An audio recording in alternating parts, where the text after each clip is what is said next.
Just waiting for a few more people to join, and then I'll start. Hi Dee. Yeah, so it's a topic that I feel really, really strongly about. Yeah, I feel so strongly about it. I think a lot of us feel strongly about it, and it's just kind of working out how to change that narrative.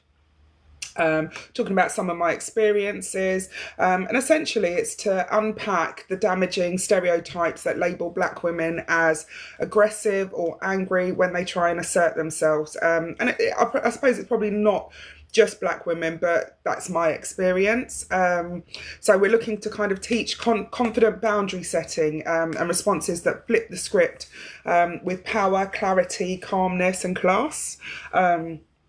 To be honest, we'll also focus on how I'm going to upset a few people, and I'm going to kind of put a disclaimer in here and say I grew up in a place in Notting Hill that was very, very diverse. I grew up with, there was a lot of Irish people on my estate. I grew up with a lot of the Irish girls, Moroccan girls, Indian girls. Very, very diverse. My family is multicultural. Like, we've got white, Indian, we've got every kind of mix in the family. So I'm not coming after anyone specific. Well, I may appear like I'm coming after a specific genre, but I'm not. I'm actually really asking for allyship, in that sense. But I want to do that with providing examples of my experiences, so that people can learn, people can understand, where we're kind of coming from in these kind of scenarios. So I hope that kind of really does help to put things into context. But essentially, we're unpacking damaging stereotypes, being called aggressive. I've been called aggressive so many times, in my life and in my communication, when I've just simply tried to assert myself. And I'm very careful and very protective over that term. Yeah, we don't accept that. We don't accept that at all. So, yeah, I mean, as a child growing up in such a diverse way, it wasn't an issue. And I think when I first realised it was going into maybe secondary school and then later on in corporate life, I started to feel the weight of being perceived as different or as aggressive, or when I was just simply trying to communicate something, whether it was something I was passionate about or just even boundary setting. So it became clear to me quite early, about this stereotype of a black woman as being angry or aggressive whenever I spoke up. And yeah, it was just something that I'd learned that, God, they like to, do you know what I mean? This kind of narrative gets thrown out quite a lot. So yeah, I'm going to unpack that today, not to attack anyone, but just simply to bring awareness. We're here to give language and power to black women who have had their voices misread for so long. So yeah, let's get into it.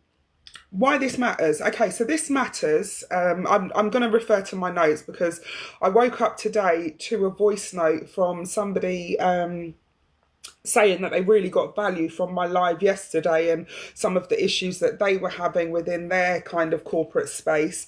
And she was like, I found it so valuable. So yeah, I'm here to kind of elaborate or to go deeper into what I was talking about yesterday, which was switching up what you want to say in a corporate space and what you should actually say. So it was a say this instead. So do check that out if that's of interest to you. Yeah, I mean, okay, so even in day-to-day life, and this is something that I did notice, when you're just walking down the street, and this is something so simple and something that is almost normalized. So when you're just walking down the street and you've got, let's say, kind of a white woman walking towards you, I noticed that they will a lot of the time walk directly into your path, like, and it's not just white women, so please don't take it as that. They will literally walk into your path and expect you to move out of the way. And I noticed this because when I first started noticing it, I made it intentional not to walk out the way, because I found that I was saying sorry and moving out the way all the time, and I was minimizing myself constantly. But I thought, actually, there's not one situation where they've actually done that. They've actually said sorry because we're both walking in the same way, right?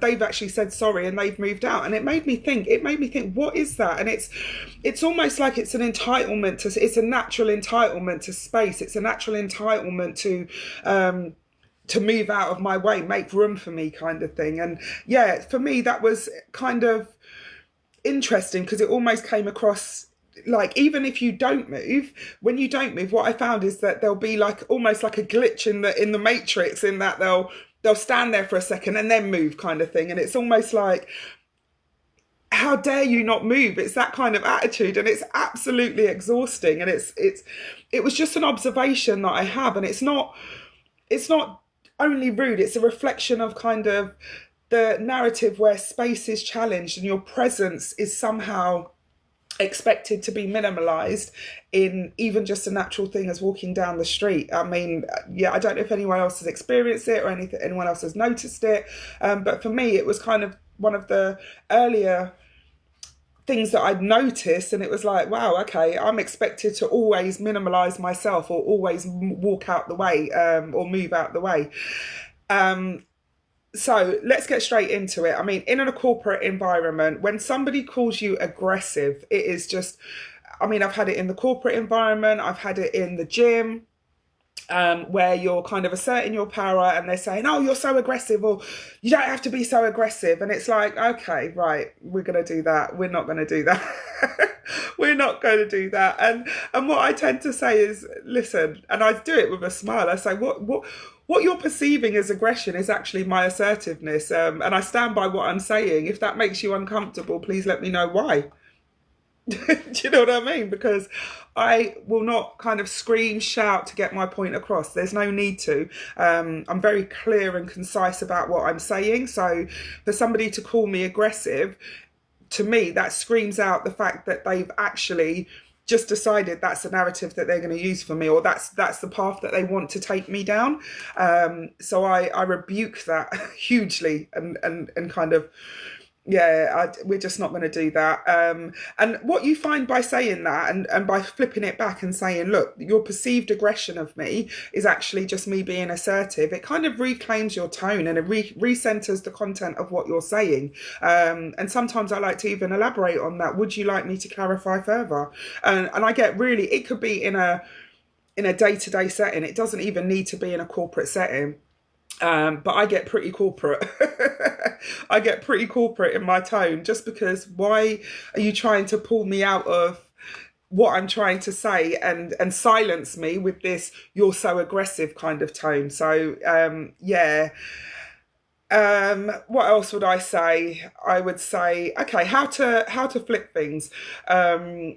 So when you've got somebody else, and this is what I noticed as well, is that a lot of the time when in corporate, people say, oh, you're being so aggressive and stop being so aggressive and stuff like that. They tend to be the aggressor. Let me know if anyone's kind of dealt with that in a corporate space where somebody's actually the aggressor, but they've turned around and said, you're aggressive because you're a black woman. They haven't said that, but they've kind of made you feel that you're the aggressor, you're aggressive. And it's like, actually, but you're the one shouting at me.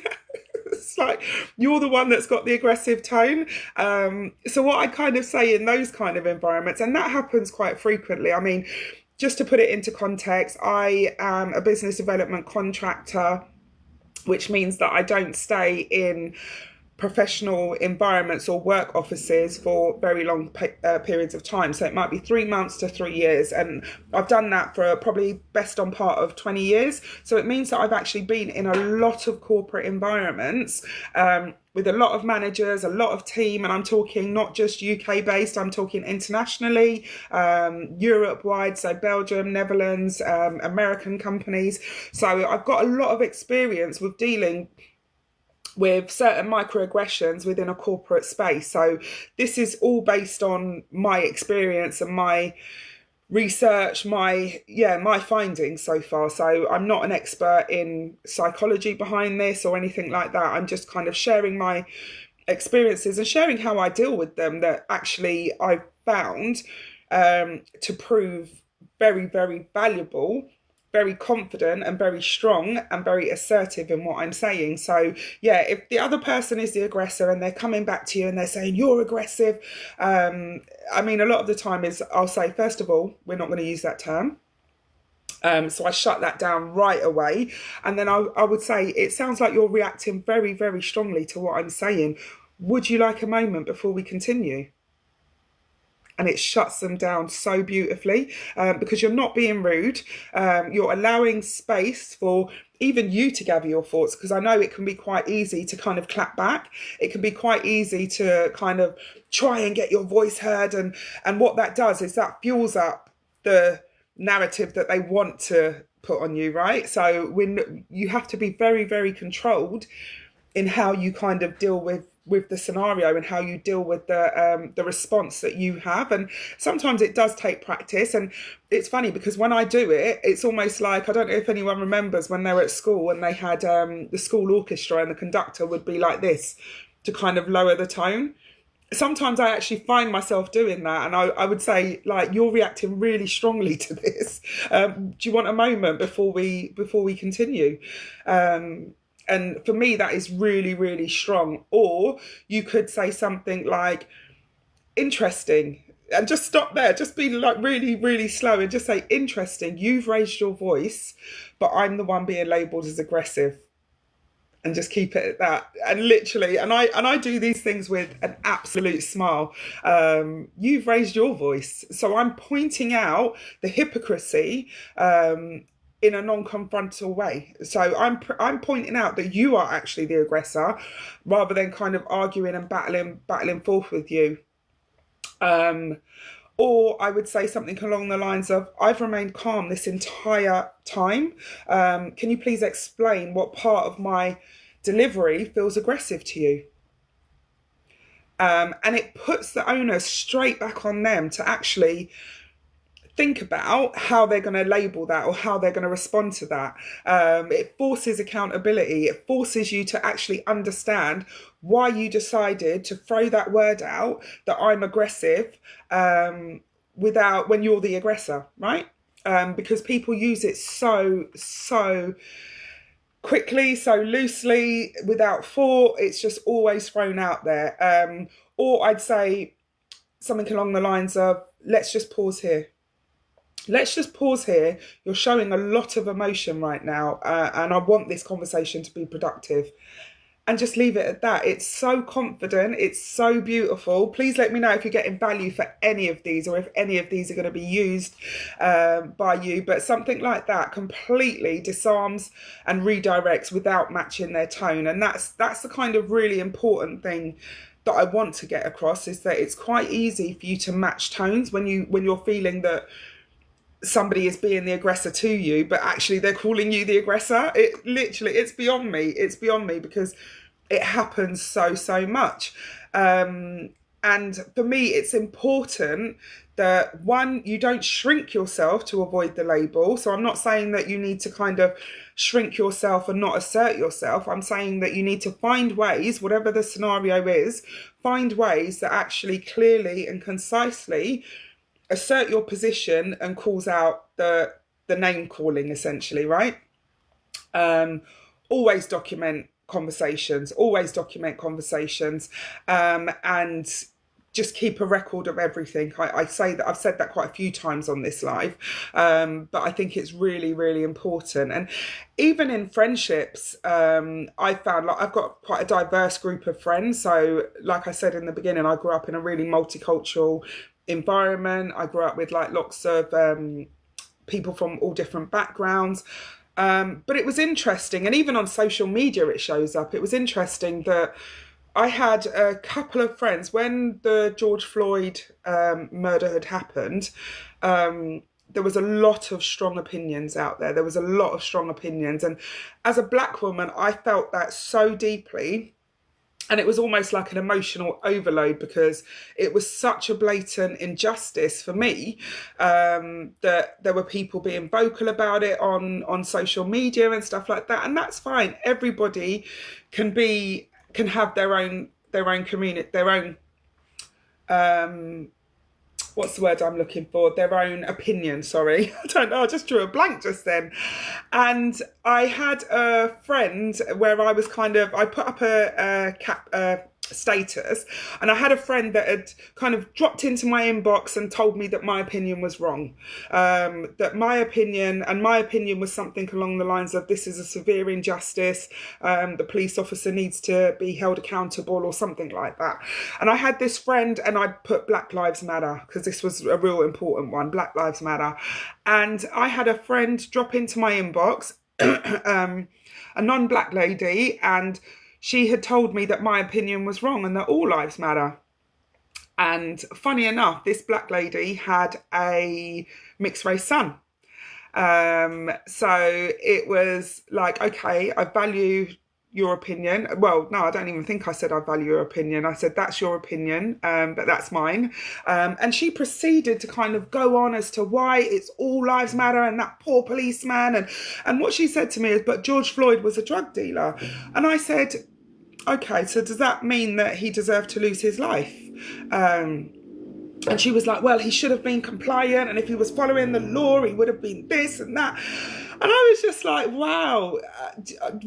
And she even said the words, because she has a black son, even though she was a white woman, that she had a right to have this opinion, because she's not only having an opinion for herself, but she's also having an opinion for her son. And I said, that's interesting.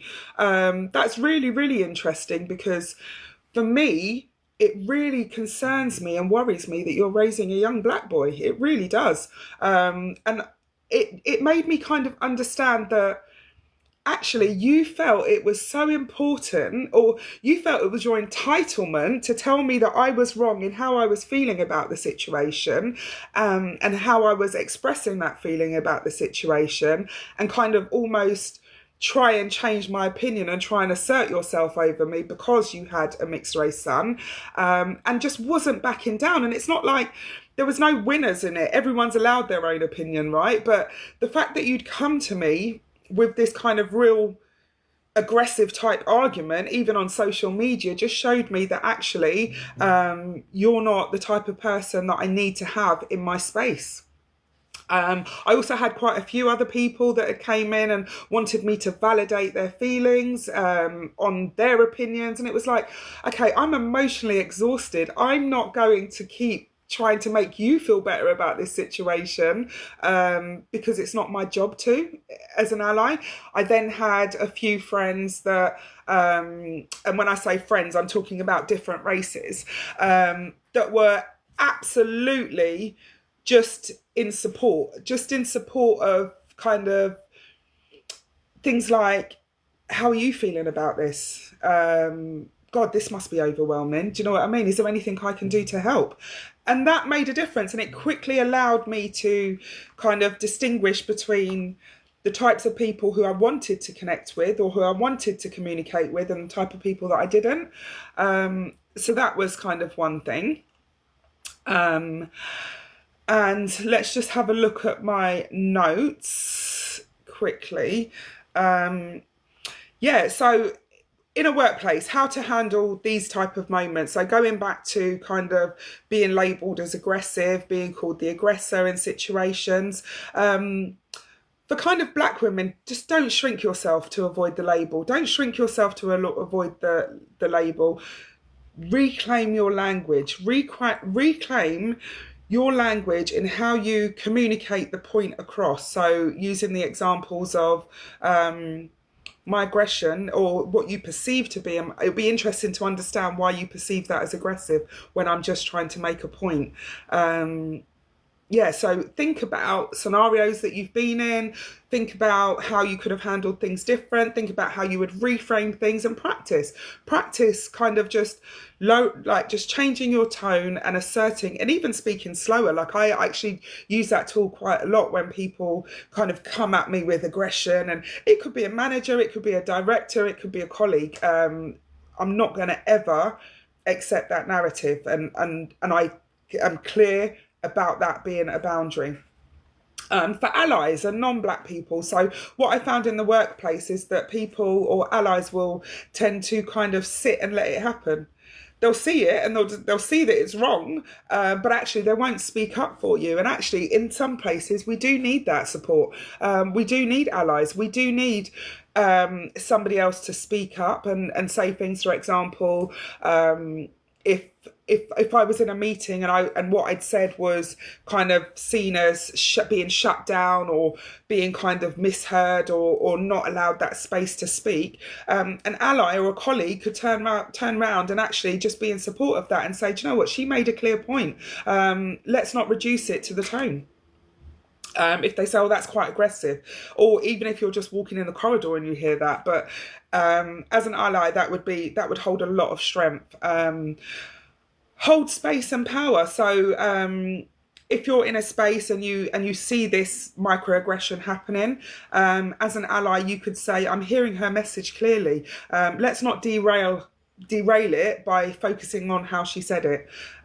Or it could be, I think we need to be cautious about calling someone angry or aggressive about being direct.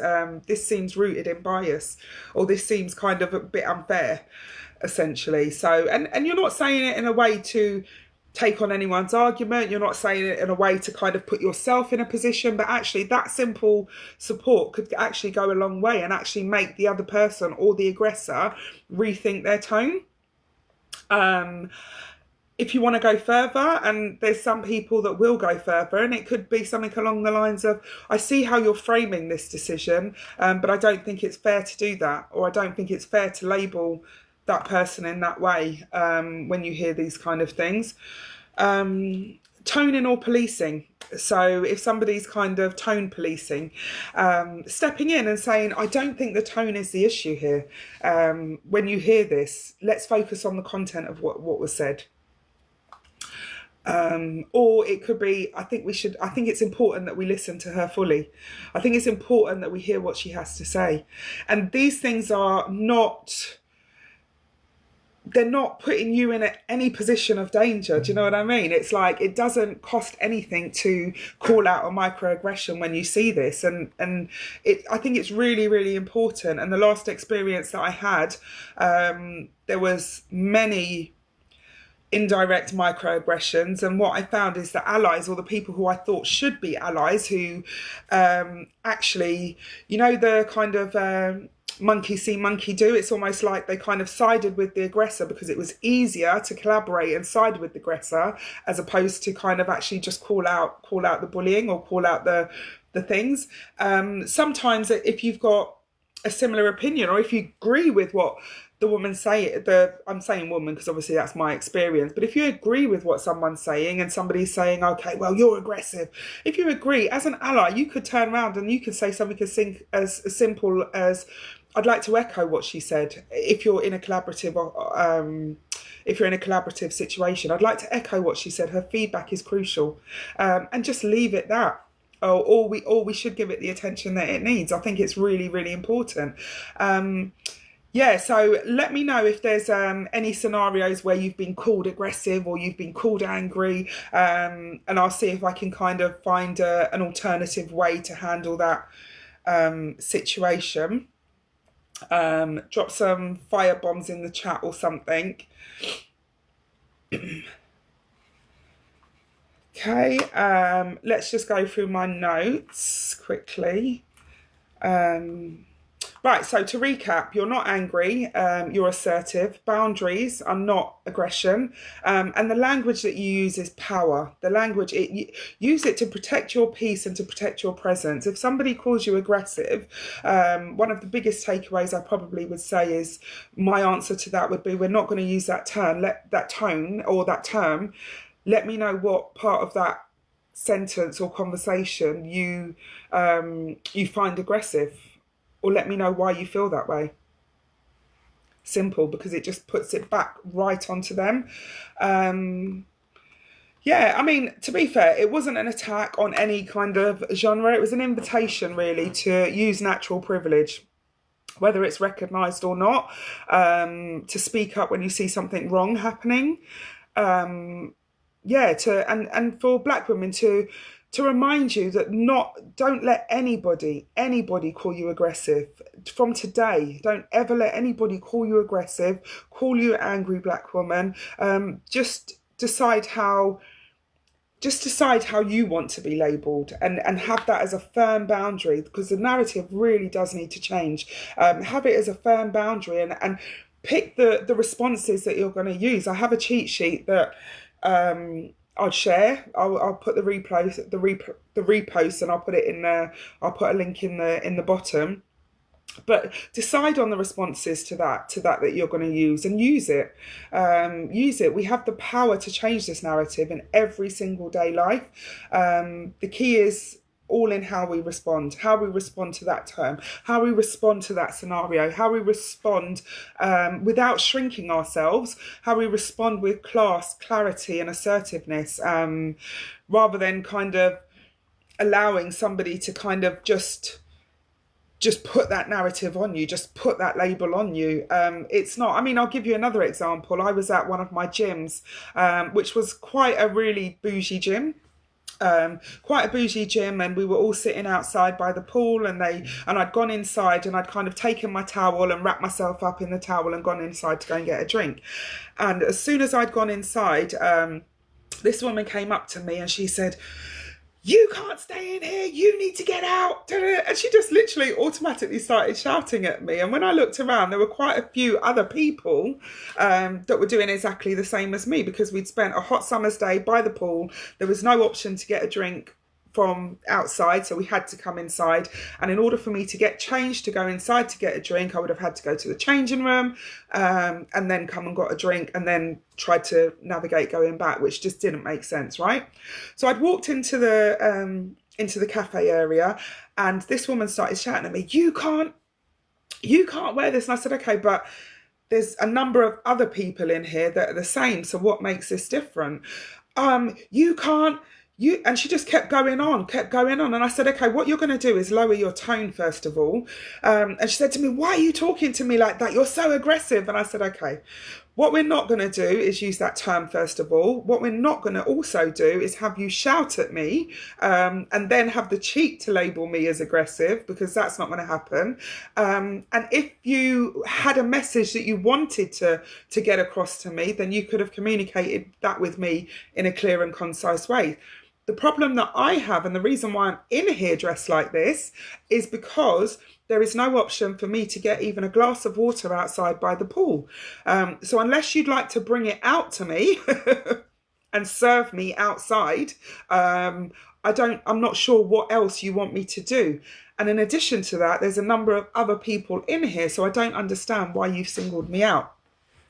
Literally. And this forced this woman to stum up so quickly. And even there was another woman whose children were in the same kind of towel wrapped around them, another woman from another race, and she spoke up for me straight away. She said, "Yeah, but she's right, there's no way to get a drink outside. That's why my kids are in here doing exactly the same thing that she's doing," kind of thing. And this made this woman, who was the aggressor, calling me aggressive, shrink down so sweetly. And she said, "I'll send somebody out," because she wanted to keep her assertive position of not allowing me to come in dressed in swimwear. And she didn't want to say, "Okay, well, maybe we could have looked at this different, or maybe we could have supplied drinks outside, or maybe we were the kind of problem of this." So it made her automatically shrink herself down from calling me the aggressor to having no choice but to find me a solution. And I said, and then I did get a bit cheeky, and I said, "Listen, I pay quite a lot for this gym membership, so I actually expect to be served a glass of water if I want a glass of water." And there was at no point was there aggressiveness in my tone. At no point was there me raising my tone. At no point was there me calling her any names. I didn't even call her aggressive, even though she was the one calling me aggressive. And that's just an example of how you can very much, by the language, the tone, the assertiveness, change that situation. Change that situation from being a situation that could have escalated because as soon as I've walked in, this woman shouted at me. So I could have actually just turned around and said, who the hell are you talking at? And then I could have got louder and I could have become that aggressor that she wanted to portray me as in front of an audience of some sort. So that's a real kind of strong example as to how you can really, really change and take control of that situation and of that narrative. So yeah, as a Black woman, I really, really want us to not think about shrinking ourselves, think about the language that we use, think about the class, the grace, think about the tones that we use, think about ways of how we are going to switch that narrative over, and not allow that to be continued. Because I have a daughter, I don't want her to grow up in an environment where she's seen as an angry Black woman. I want her to be assertive and I want her to be firm in the boundaries that she sets for herself. So yeah, let me know if you've got any value from this live. Tap some likes on the screen. Thank you so much for joining.